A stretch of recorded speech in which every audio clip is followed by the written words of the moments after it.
իհարկե։ Գյումրու ընտրությունները հիշեցի,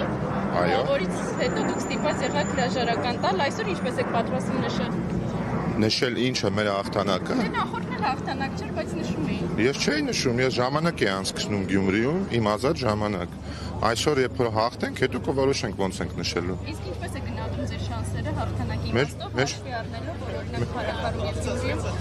շեմը չեք հաղթահարել։ Մեր շանսերը շատ լավ եմ գնահատում, բայց այնուամենայնիվ պետք է ֆիքսենք, որ ընտրությունը կատարում է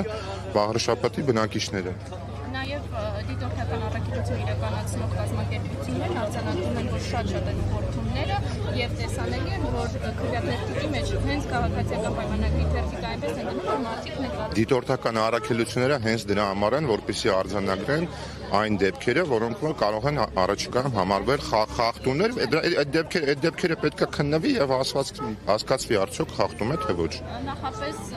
խոսել եք այդ մասին, որ գործունեներ չլինեն եւ այլն, որտեղ շատ են։ Քաղաքացիական պայմանագիր կուսակցությունը Հայաստանի Հանրապետությունում համար առաջի կառավարող ուժն է, որը որ մշտապես անցկացնում է ազատ արդար թափանցիկ ընտրություններ։ Շնորհակալություն։